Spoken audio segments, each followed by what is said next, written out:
Chapter 8: Sleep, Dreams, and Consciousness. People vary in the amount of sleep they need, and no pill will ever allow them to dispense with sleep entirely, for too much work is done in that state.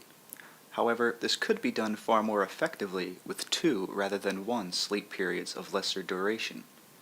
2 periods of 3 hours apiece would be quite sufficient for most people if the proper suggestions were given prior to sleep.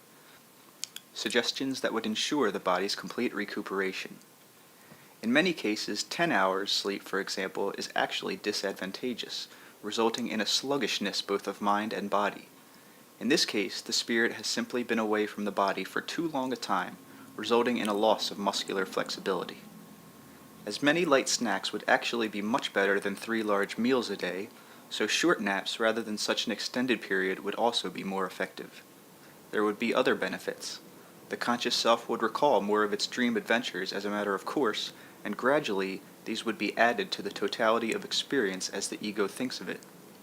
As a result of more frequent, briefer sleep periods, there would also be higher peaks of conscious focus, and a more steady renewal of both physical and psychic activity. There would not be such a definite division between the various areas or levels of the self. A more economical use of energy would result, and also a more effective use of nutrients. Consciousness as you know it would also become more flexible and mobile.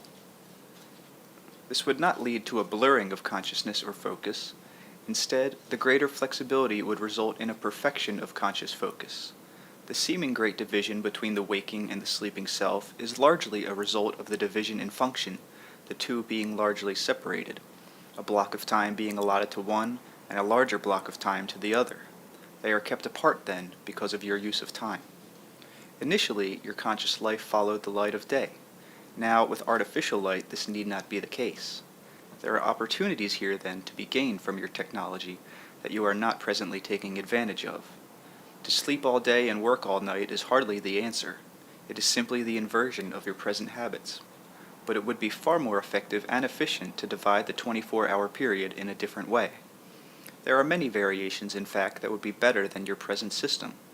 Ideally, sleeping 5 hours at a time, you gain the maximum benefit, and anything else over this time is not nearly as helpful. Those who require more sleep would then take, say, a 2-hour nap. For others, a 4-hour block sleep session and 2 naps would be highly beneficial. With suggestion properly given, the body can recuperate in half the time now given to sleep. In any case, it is much more bracing and efficient to have the physical body active rather than inactive for, say, 8 to 10 hours. You have trained your consciousness to follow certain patterns that are not necessarily natural for it, and these patterns increase the sense of alienation between the waking and dreaming self. To some extent, you drug the body with suggestion, so that it believes it must sleep away a certain amount of hours in one block. Animals sleep when they are tired, and awaken in a much more natural fashion. You would retain a far greater memory of your subjective experiences, and your body would be healthier if these sleeping patterns were changed.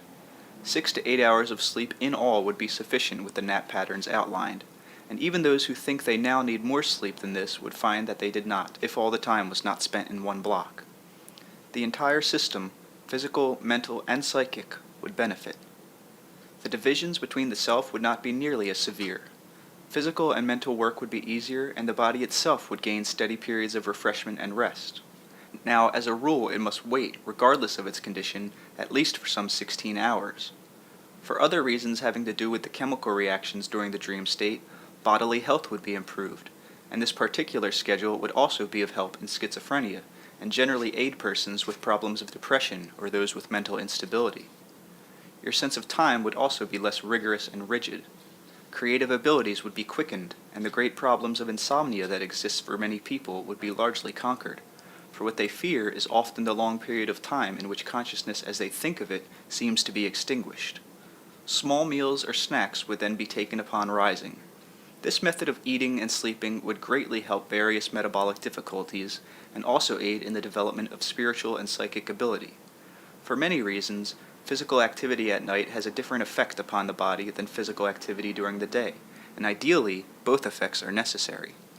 At certain times during the night, the negative ions in the air are much stronger or numerous than in the daytime, for example, and activity during this time particularly a walk or outside activity, would be highly beneficial from a health standpoint. Now, the period just before dawn often represents a crisis point for persons severely ill. Consciousness has been away from the body for too long a period, and such a returning consciousness then has difficulty dealing with the sick body mechanism. The practice in hospitals of giving drugs to patients so that they will sleep entirely throughout the night is detrimental for this reason. In many cases, it is too great a strain on the part of the returning consciousness to take over again the ailing mechanism. Such medications also often prevent certain necessary dream cycles that can help the body recuperate, and the consciousness then becomes highly disoriented. Some of the divisions between different portions of the self, therefore, are not basically necessary, but are the results of custom and convenience. In earlier periods of time, even though there were no electric lights, for example, sleep was not long and continuous at night, for sleeping quarters were not as secure. The caveman, for example, while sleeping was on the alert for predators. The mysterious aspects of the natural night in outside surroundings kept him partially alert. He awakened often and surveyed the nearby land and his own place of shelter. He did not sleep in long blocks as you do. His sleeping periods were instead for 2 or 3 hours, stretched throughout the nighttime from dusk to dawn, but alternated by periods of high wakefulness and alert activity. He also crept out to seek food when he hoped his predators were sleeping. This resulted in a mobility of consciousness that indeed ensured his physical survival, and those intuitions that appeared to him in the dream state were remembered and taken advantage of in the waking state. Now, many diseases are simply caused by this division of yours and this long period of bodily inactivity, and this extended focus of attention in either waking or dreaming reality.